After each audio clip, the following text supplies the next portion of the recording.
Entrevista, cara a cara. Verdade, opinião, ponto de vista, debate, palavra, ideias. Avesso. Boa noite, senhora. Boa noite, senhor. Terça-feira, TV Guará, Avesso. Hoje nós conversaremos com um cidadão que tem profundo conhecimento do avesso da economia brasileira e maranhense. Vamos conversar com Tarcísio Murta, economista. Boa noite, doutor. Boa noite, Chameli. O senhor não é maranhense. O que o trouxe ao Maranhão? Eu sou mineiro. O que me trouxe ao Maranhão foram as oportunidades que eu vislumbrei do tempo que eu frequentava o Maranhão ainda como executivo de banco. Eu tinha uma agenda mensal com todos os governadores, os 9 governadores do Nordeste, mais os de Minas Gerais, por função do cargo.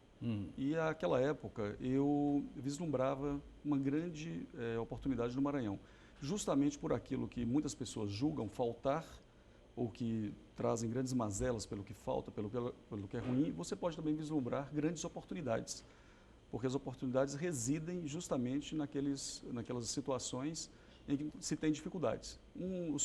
As economias muito arrumadas, todas já muito sofisticadas, como dizia o Keynes, né?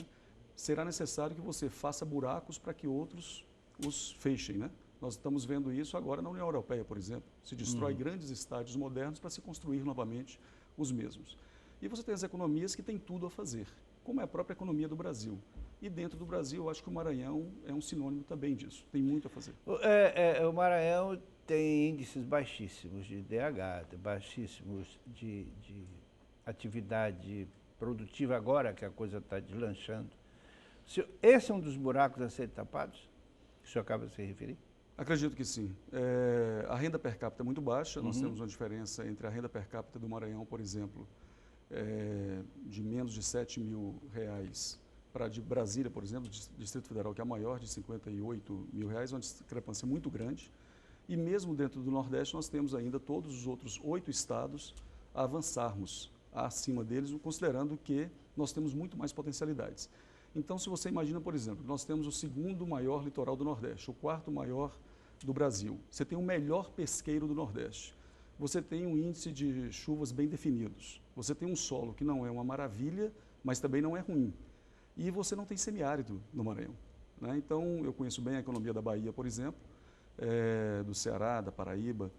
É impressionante o elevadíssimo número de quilômetros quadrados em semiárido que eles têm. O senhor acha que o Maranhão é subaproveitado? Eu acredito que ele era subaproveitado e, nesse momento... O que é que faz o senhor trocar o tempo de verbo? Está sendo já? Já está sendo, só que os números não mudam de um momento para o outro. Sim. Quer dizer, hoje, por exemplo, o advento do agronegócio no Maranhão é uma realidade, é muito forte, não é mais ou menos forte, é muito forte. Inclusive está fora já da área de risco de aftosa. Exatamente, isso é um outro grande avanço. Agora, quando que virão as mudanças? Isso se dá com o tempo. Quer dizer, o Maranhão não vai sair de ser a última renda per capita do Brasil, de ter um IDH muito baixo de uma hora para outra. Isso vai se dar com o tempo. Então, a situação, ela pode ser... Esse tempo depende de quê? Do valor, dos valores aplicados ou do resultado desse valor aplicado e esse tempo? É uma carência? O resultado... Como se fosse uma carência? Entre o investimento e o resultado? Exatamente, porque nada se dá de uma hora para outra. Então, por exemplo, se você implanta uma usina de álcool e açúcar, que é um dos potenciais do Maranhão, por exemplo, só a construção de uma usina dessa são 3 anos. E o payback dela, que é o tempo do retorno do seu investimento, são 17 anos. Isso é assim mesmo. Se você vai plantar manga, por exemplo, ela demora 4 anos para produzir. Demora 3 anos, mas só se considera a partir do 4º ano. E hoje existem no Maranhão diversos organismos capacitados para financiar essa produção. Por exemplo? Por exemplo, nós temos uma renúncia fiscal do governo brasileiro, que está na Constituição, são os fundos constitucionais de financiamento do Nordeste, do Norte e do Centro-Oeste. Eles representam 3% da arrecadação nacional de IPI, Imposto de Renda. Olha que interessante isso. Se um médico mora em Porto Alegre, ou um outro médico mora em Rio Branco, no Acre, tudo que ele produz, tudo que ele vende de serviços, o governo pega 3% desse imposto de renda dele e manda para esses 3 fundos constitucionais. Dos 3 fundos constitucionais, o maior é justamente o nosso, o FNE. É o FNE, o FCO e o FNO. O FNE é 1,8%. Dos 3% ele tem... É Fundo Nacional de... É Fundo Constitucional de Financiamento do Nordeste, Sim. FNE. O que significa isso traduzindo em miúdos, em dinheiro? Nós estamos falando de uma aplicação só no Maranhão, no ano passado, por exemplo, de 1 bilhão e 100 milhões de reais. Nos últimos 10 anos... Área privada ou área pública? Área privada. Nós estamos falando de privado. É o privado que movimenta a economia. No sistema econômico, nós temos 3 grandes entes. Nós temos as empresas, nós temos o governo e nós temos as famílias. No Brasil, as famílias correspondem muito ao consumo, naturalmente, e fornecimento de mão de obra. O governo é também um ente econômico muito importante, mas quem movimenta a economia é o privado. É essa discussão nossa aqui que vai movimentar milhões de pessoas, ou milhares de pessoas que vão ver essa nossa entrevista e passar a saber que nós temos um juro baixíssimo. O juro desse dinheiro, desse 1 bilhão e 100 milhões aplicados no ano passado, é um juro de 3,53% então, ao ano. Uma coisa, esse é o que os economistas, os senhores chamam de juro bom, esse de pequenininho, de 3, não sei o quê. Mas há também no Brasil um juro altíssimo. Fale desses 2 juros, por favor. Certo. O Brasil hoje está situado está em 4º lugar nos juros mais altos do mundo. Agora, que juro é esse? É importante entender que juro é esse. Esse juro é esse juro do consumo. É o juro do que não é bom utilizar. É o juro do cartão de crédito. O juro do consumo é o juro do cartão de crédito, do cheque especial, do CDC. Isso. Né? Esse é o juro, esse é um 7 juro pontos, não sei o quê. Exorbitante. Chega a 13,9% ao ano, cheque ao especial, mês. 13,9% ao mês, que dá 371, mais de 370% ao ano. O cheque especial crava firme. Também, esse também é muito alto. Então, esse é um juro que as pessoas utilizam para fazer consumo. Tem 2 problemas aí. Primeiro, ele é muito caro, extremamente caro. Tão caro que é impossível o pagamento deles. Esse juro alto, esse consumo desenfreado apoiado num juro alto, não excita a inflação? Também. Excita também a inflação. A inflação de demanda, chamada inflação de demanda. Então, veja bem, você tem esse juro alto que ele tem 2 problemas. Primeiro é o custo dele, que é altíssimo, e o segundo problema é que ele vai para o consumo, ele não vai para a produção. Como ele vai para o consumo, é dinheiro que não volta jamais. Se você pega R$100 hoje e você faz uma compra com esses R$100 de qualquer item que seja de consumo, camisa, calça, sapatos, tênis, seja o que for, ele não volta, porque não foi um item de investimento destinado à produção. Qual é o outro lado da moeda? O Brasil tem hoje, isso é muito forte, o juro da produção mais baixo do mundo inteiro. Eu tenho certa experiência porque viajei o mundo inteiro, enquanto superintendente desse banco, e conheci a realidade de vários países. Estive recentemente na China, passei um mês na China, foi a 2ª vez que eu estive na China, e vi que lá na China os juros não são tão baixos como no Brasil. Esse juro custa esses 3% ao ano. De financiamento de produção. O que é produção? Por exemplo, uma pessoa, um microempresário que esteja nos assistindo agora, quer montar um carrinho de cachorro-quente, por exemplo. Ele dirige-se a um desses bancos que tem esses fundos governamentais, com juros subsidiados, e pega lá os seus 5 mil, 10 mil reais. Esse é um dinheiro de produção, porque vai produzir um bem. E o banco nunca empresta dinheiro para o dono, ele empresta para o negócio. Então, o negócio é que é autossustentável. O projeto tem que ser viável. Esse mesmo dinheiro atende os shopping centers. Né? Os shopping centers também são financiados por esse mesmo dinheiro, porque também é um dinheiro produtivo.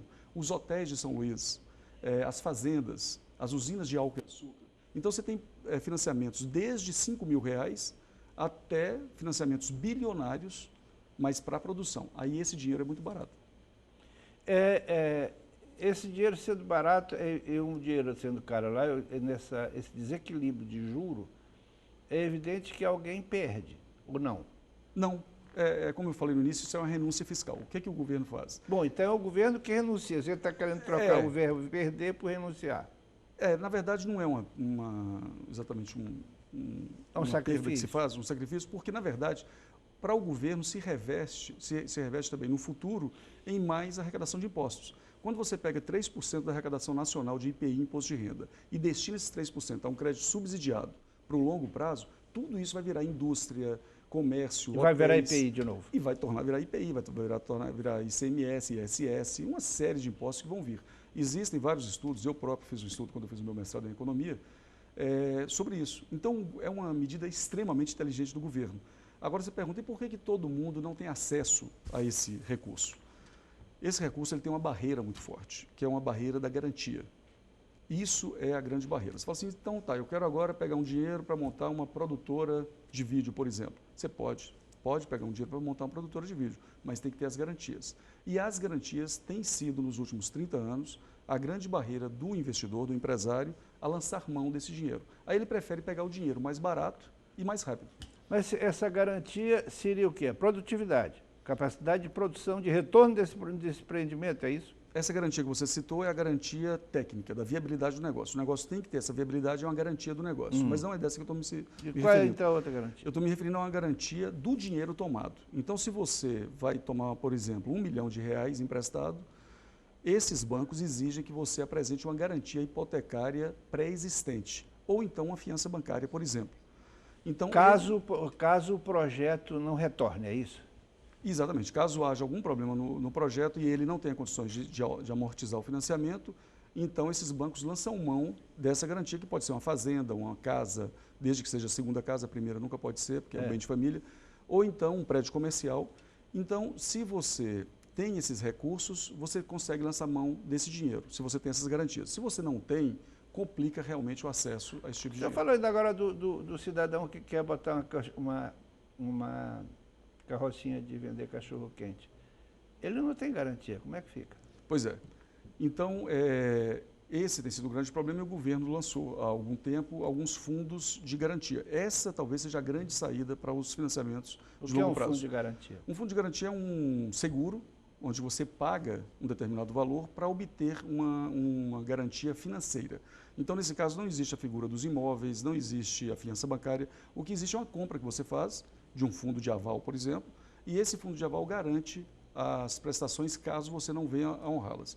Esse é um ponto muito delicado, porque o governo tem medo que, ao instituir esses fundos garantidores para grandes negócios, possa vir a acontecer o que ainda existe na nossa memória. Você, com certeza, se lembra das operações antigas de Sudene, Sudan, Confinor, Confinan, onde que as bolas pretas do cesto aparecem muito mais do que as 99 bolas brancas. Então, se você pegar exemplos muito marcantes, vou citar apenas algum aqui que com certeza você e os telespectadores conhecem. Se você pegar o ex-vice-presidente da República, José Alencar, construiu um grande império de produtividade no setor têxtil, hoje situado entre os 5 maiores grupos têxteis do mundo, com recursos, apoiado com recursos da Sudene. Então, ou seja, muitos empresários tomaram esses recursos do Finor de uma forma muito saudável, muito ética, muito profissional, pagaram e se transformaram grandes. Mas aqueles que não o fizeram, aparecem mais. O senhor acha que o Maranhão se beneficia disso? O senhor responde no próximo bloco.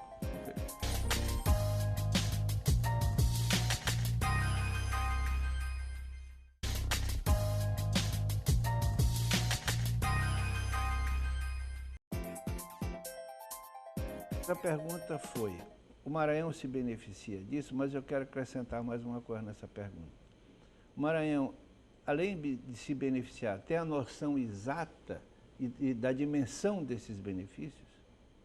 Bom, o setor privado do Maranhão sabe disso? Certo. Usa isso? Então, na primeira parte, o Maranhão se beneficia disso, tem sido um dos estados beneficiados com esses recursos de desenvolvimento baratos que mais tem aproveitado, nos últimos 10 anos, nos últimos 8 anos, notadamente, o Maranhão tem aplicado anualmente mais de 1 bilhão só desse fundo que eu citei, que é o Fundo Constitucional, mas, por exemplo, um banco do Nordeste aplicou no ano passado 2 bilhões de reais na economia maranhense. É muito, desses 2 bilhões, 1 bilhão e 100 foi desse recurso que eu citei, mas os outros recursos também são muito bons.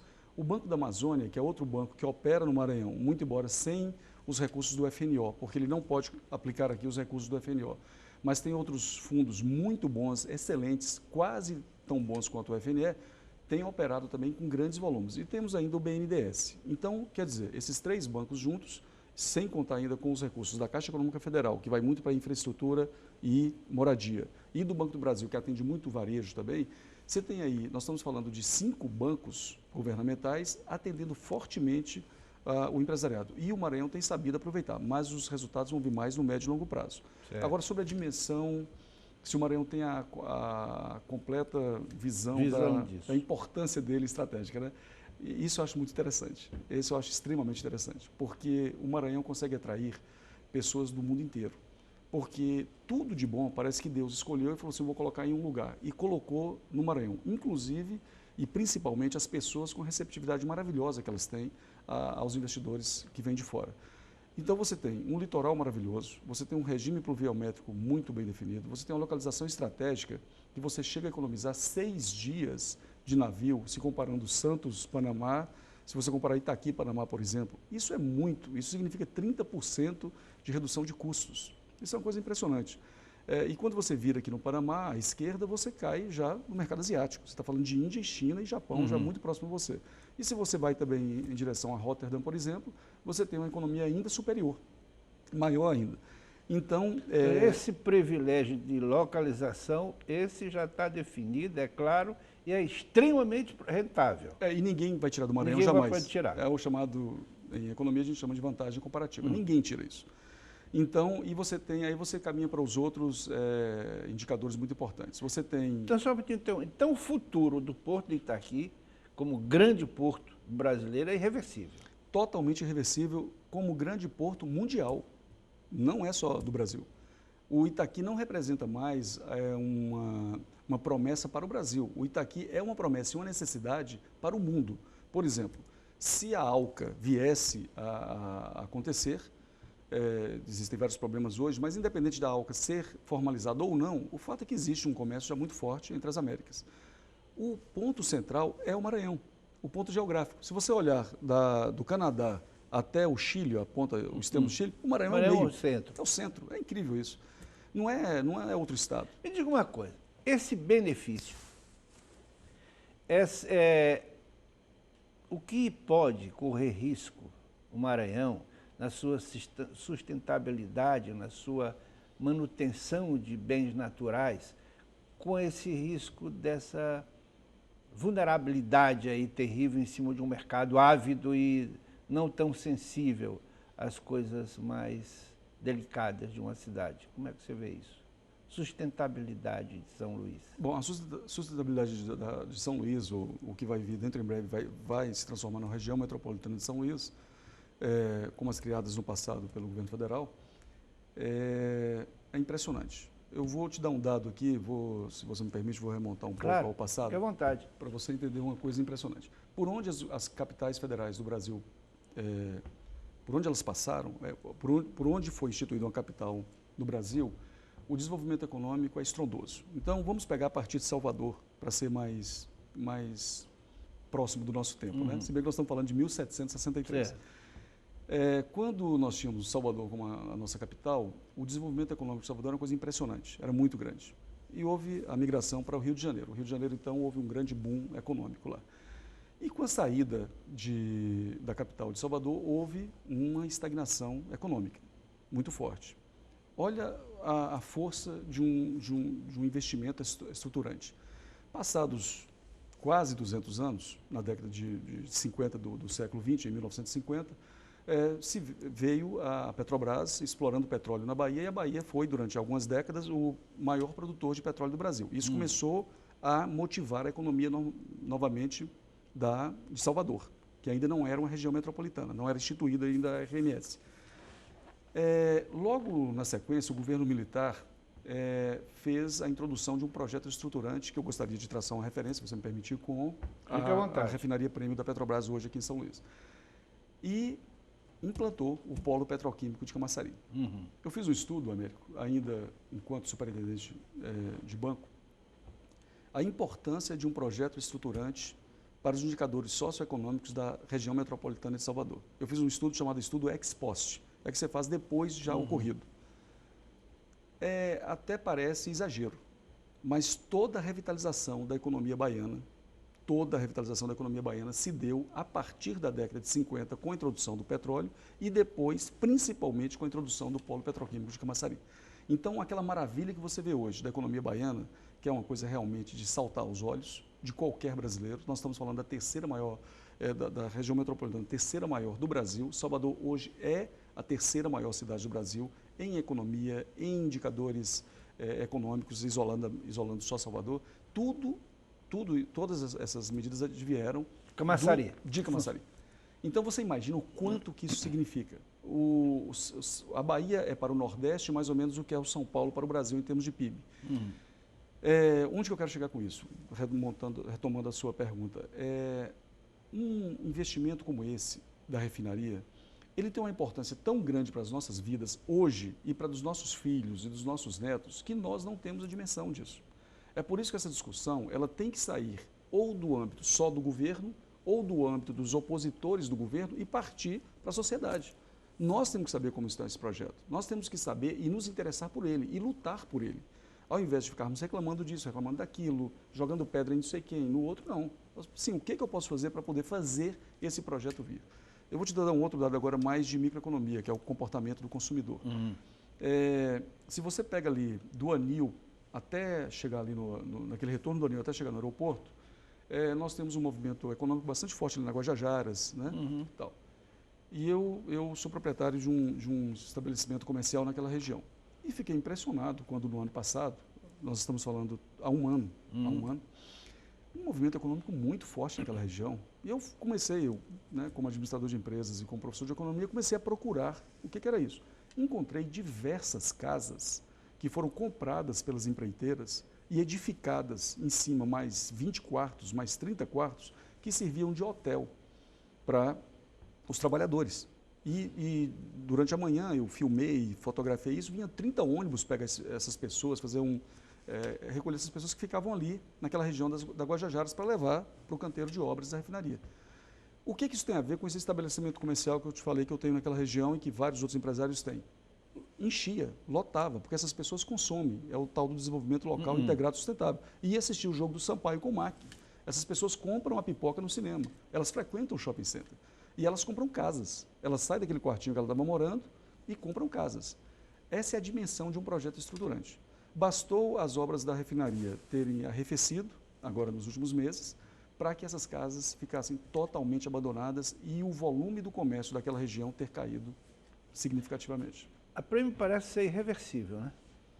Eu acredito que seja irreversível, eu prefiro até acreditar nisso, eu como cidadão brasileiro, né, e como hoje um morador há 10 anos do Maranhão, apaixonado por esse local aqui, entusiasmado pelo potencial do Maranhão, eu prefiro acreditar que o que houve foi uma simples postergação, como nós ouvimos as autoridades falar, e que a partida, né, que é o termo técnico que eles usam, ao invés de se dar em 2016, 2017, que vai postergar um ano, por exemplo. Isso é normal em grandes projetos também. Então, eu prefiro acreditar nisso. Hoje, realmente está com uma movimentação bem menor, aquela região toda de Bacabeira, de Santa Rita, que se esperava um grande desenvolvimento no curto prazo, os especuladores perderam dinheiro, porque hoje já tem um movimento reverso a isso. Né? Então, desaqueceu tudo lá. Desaqueceu, quer dizer, houve um aquecimento, quem se atirou, quem se lançou de uma forma precipitada, acabou realmente perdendo dinheiro. Né? Então, a sua visão de Maranhão é extremamente otimista. Extremamente otimista. E como é que o senhor... Pois bem, Maranhão tem uma fatia rica, estreita nessa circunferência, nesse universo, nós temos uma fatia, dessa pizza enorme, nós temos uma fatia rica. A outra fatia é extremamente pobre e uma parcela ainda menos, uma outra parcela miserável. Esse processo todo, como é que isso fica, essa distribuição de renda? Essas Bolsa Família, Bolsa não sei o quê, eu acho que não resolve, eu acho que mais vicia do que resolve. Isso é uma opinião extremamente pessoal de jornalista. Como é que o senhor vê essa distribuição, todo esse fator distribuindo renda? Você me deu a oportunidade agora de falar de um assunto que eu gosto muito. Se me permite, eu vou te contar uma figura de linguagem aqui, uma pequena história. A gente ouve aquela história de que um pai mandou 2 filhos visitar um país estrangeiro para poder ver novas alternativas para a fábrica dele de sapatos. É uma coisa que eu próprio contava muito essa história nas minhas palestras que eu fazia. E a história sempre é China, né? E tal. E aí eu mandava um filho pessimista, o filho chegava e falava que não era bom, que não adiantava pensar em expandir os negócios para lá, porque lá ninguém usava sapato e era um péssimo negócio. E o outro filho que ele manda, que era um otimista, uma pessoa com a mente aberta, né? Um open mind, volta falando, pai, lá é uma maravilha, lá é um bom lugar para se produzir, tem muita gente, pode comprar os sapatos da gente. Eu ouvi essa história e contava essa história muito. E a primeira vez que eu fui à China foi antes da abertura. E ainda quando Hong Kong também não fazia ainda era possessão inglesa. E eu fiquei impressionado naquele momento com a China. Fiquei muito impressionado. E vislumbrei o que poderia vir a acontecer com a China, com a integração de Hong Kong e com a abertura que fatalmente se daria lá. Porque naquele momento, eu estou falando há 12 anos, nós já tínhamos grande parte da produção mundial já era na China. E eu tive a oportunidade de voltar agora, mais recentemente. E fiquei lá um bom tempo fazendo um estudo particular meu e para a minha empresa Projet. Só isso, sem absolutamente nenhum interesse de comprar nem vender nada, simplesmente um estudo econômico. E conheci uma cidade chamada, fiquei 15 dias numa cidade chamada Dongguan. É uma cidade de mais ou menos 10 milhões de habitantes. E é impressionante como que você vê uma comunidade enorme de gaúchos, de mineiros, de paulistas, de paranaenses, mas não é pouco, é muito grande. Você se identifica, você tem bares brasileiros, jornais brasileiros, shopping centers que os atendentes falam português. E aí, num desses encontros lá, com essas pessoas do setor coreiro calçadista do Rio Grande do Sul, um sujeito chegou para mim e falou, olha, esse aqui, daquela história que você já ouviu falar do pai que manda o filho otimista, o pessimista, esse aqui era o otimista.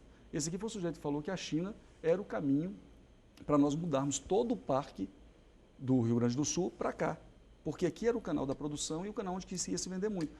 Eu achei estranho, perguntei se era verdade aquilo que ele está falando, ele falou, é verdade. Então, hoje, essa história é verídica, quer dizer, quando você vê as coisas com otimismo, você vê que existem oportunidades onde muitos acham que é mazela. Então, a distribuição de renda do Maranhão, como é que ela é hoje? Paradoxalmente, o fato de nós termos ainda uma parcela grande de pessoas abaixo da linha de pobreza, de termos uma classe E, D muito alta, paradoxalmente, parece estranho isso, mas, nesse momento, o Maranhão é um dos grandes beneficiados. Então, por que beneficiados? Porque existem programas de transferência de renda, existem programas de financiamento especificamente para essa população, programas onde você tem descontos no principal. Você toma dinheiro emprestado, dá um passo fora do banco e fica devendo menos do que você pegou para essa população. Tem dinheiros também voltados para os microempreendedores, aqueles bem pequenininhos, aquela pessoa que quer ser engraxate, que quer ser sacoleira, aquela pessoa que quer montar um pequeno salão de belezas lá no Anjo da Guarda, tem recurso para isso. E o Maranhão está sendo um grande beneficiado. E também na área rural. Na área rural nós temos programas maravilhosos como o Pronaf, que é um programa criado para atingir esses pequenos, que o Maranhão vem se beneficiando muito. Então, o que acontece hoje? Dos estados do Brasil, aquele que está migrando mais pessoas da linha da pobreza, de abaixo da linha da pobreza, para a classe E, e da classe E para D e para C, é o Maranhão. O Maranhão, junto com o Piauí, vem sendo um destaque nessa migração. E o Maranhão, nós não podemos esquecer que ele tem também uma parcela de ricos bastante considerável. Bastante considerável. Tanto o senhor acha que essa migração das classes mais abaixo para a classe é resultado de uma ação da iniciativa privada ou o governo teria alguma responsabilidade com isso ou o governo ou essa migração independe do governo? Neste caso, a resposta é direta. Isso é uma política governamental. Tem que ser, não tem outra forma de você mudar isso. Como que os Estados Unidos mudaram o Texas? Como foi que o Texas virou o que é? O Texas virou o que é porque botaram uma política governamental, colocou um projeto estruturante lá violentíssimo, que é a NASA, e pronto, e a partir da NASA o Texas passou a ser o que é. E qual é esse projeto definitivo assim, para o crescimento do Maranhão? O senhor responde no próximo bloco. Ok.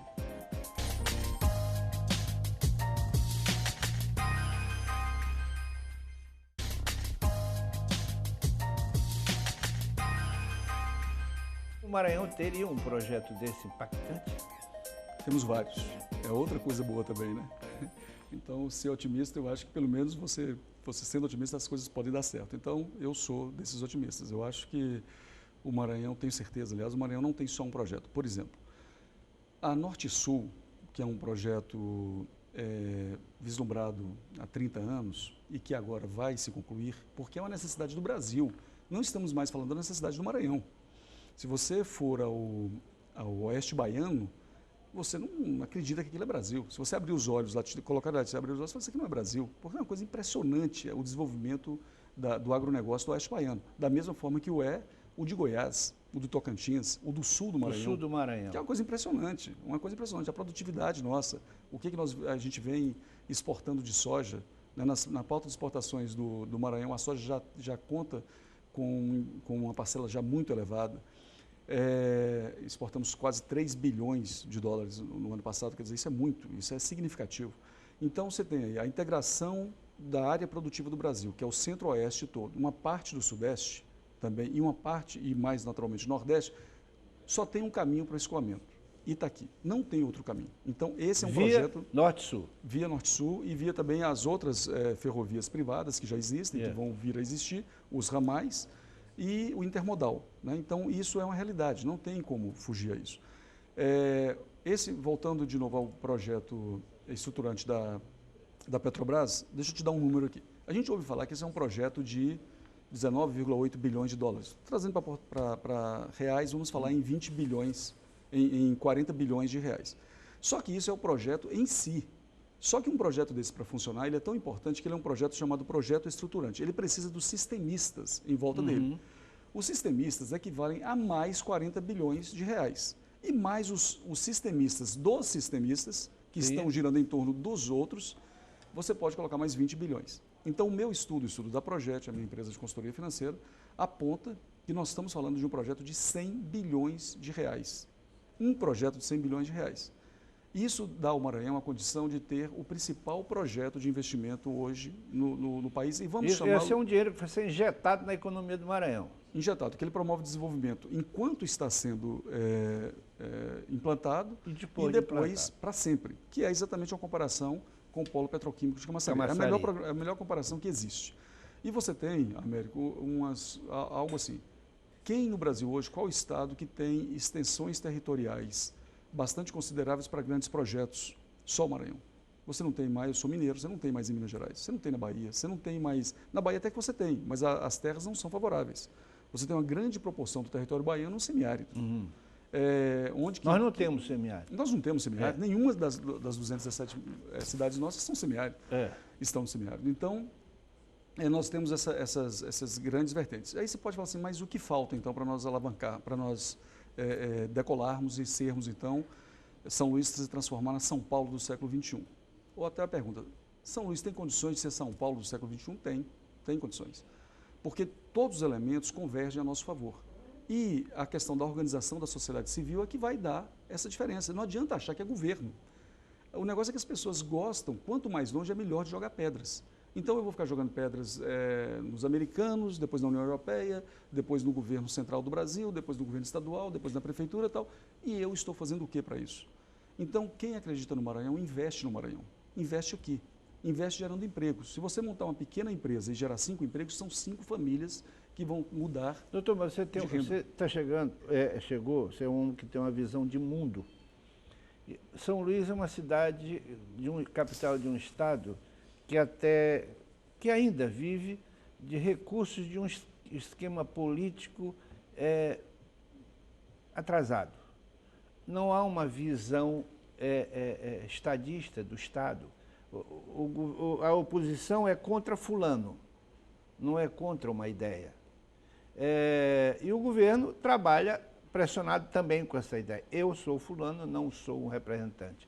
Isso atrapalha? Isso atrapalha muito. Eu acredito que os locais onde que o desenvolvimento chegou muito forte, eu estava presente e vivenciei isso. Eu já morei em 14 cidades do Brasil, que a vida de executivo de banco me levava a mudar muito de cidades, e eu presenciei, por exemplo, essa mudança muito forte no Ceará, por exemplo. Foi muito forte essa mudança. O Pernambuco também houve uma transformação grande. Primeiro foi negativa, com o atual avô do Eduardo Campos. E agora positiva, engraçado isso, né? Com o Neto. Com o Neto, interessante isso aí. E o Ceará fez isso. O Ceará foi o Gereissati. Foi o grupo Gereissati, naquele momento que fez toda uma transformação focada no Estado. O importante era o desenvolvimento do Estado. Quer dizer, isso é muito importante para nós, porque nós temos tudo. Nós temos pessoas muito competentes no governo do Estado, pessoas muito competentes na esfera federal que atuam no Estado. As prefeituras, você tem bons exemplos de administração. Então, nós temos que pegar essas forças e promover esse desenvolvimento do Estado, porque todos nós seremos beneficiados. Então, ao invés de ter a renda per capita mais baixa do país, se a gente migrar já, por exemplo, o PIB do Maranhão é 16º colocado. Então, você imagina, na geração de renda nós somos o 16º. Mas na geração do PIB per capita, nós ficamos em 27º. Nós temos um canal a percorrer, uma estrada a percorrer muito grande. E essa estrada é só de coisas boas. Essa estrada não cabe nada ruim mais, porque não tem mais. Se você é o 27º renda per capita, como é que não vai piorar? Já é lanterna, acabou. Mas só que tem um detalhe. As potencialidades, e não adianta dizer que isso é uma visão otimista e fora da realidade, não. Essa é uma visão real. Ninguém tem o que nós temos.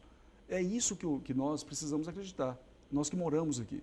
Nós temos o que ninguém tem. Nós temos um litoral maravilhoso, nós temos terras maravilhosas, nós temos uma posição estratégica maravilhosa. E isso é algo que ninguém tira da gente. Então, o que eu acho que precisaria mais, para falar a verdade, independente de governo e até da posição de um ser contra o projeto do outro, esse tipo de coisa, é nós nos organizarmos.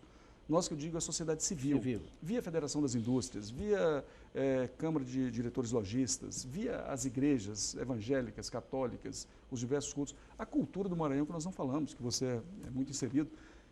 Eu te confesso o seguinte, não é bairrismo, né, por hoje estar aqui há 10 anos, mas poucos estados do Brasil têm a cultura que nós temos. Quase nenhum.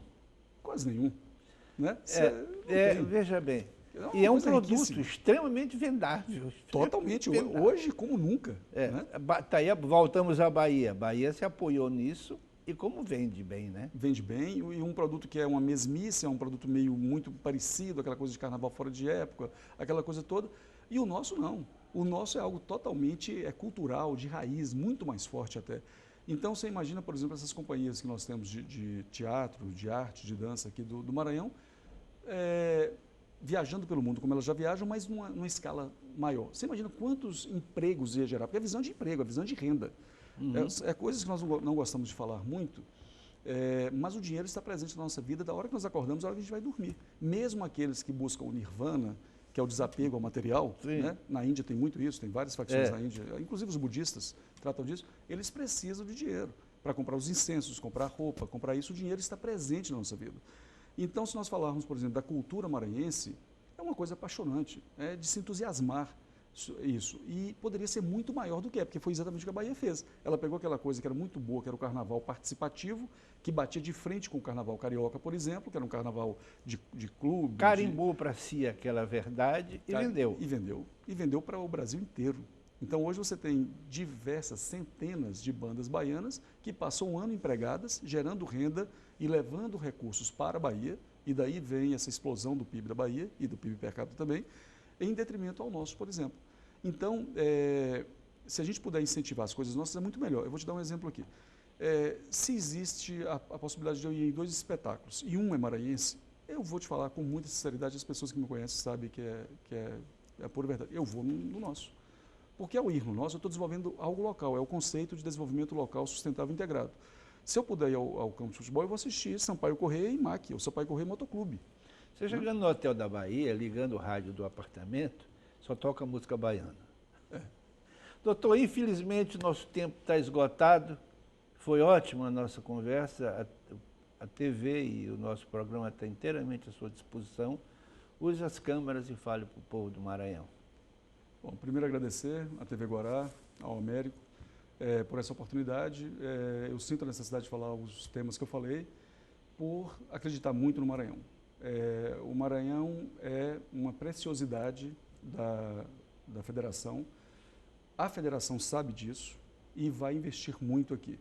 E nós que fazemos a iniciativa privada podemos também fazer a nossa parte. Então, eu acredito que todos nós temos um empreendedor, né, dentro de nós, ou na família nós temos alguém que tem um instinto empreendedor. E não existe hoje no Brasil, das 27 unidades da federação, um local melhor para se investir, senão o Maranhão. Obrigado. Doutor, muito obrigado e até uma outra oportunidade e boa noite. Entrevista cara a cara. Verdade, opinião, ponto de vista, debate, palavra, ideias. Avesso.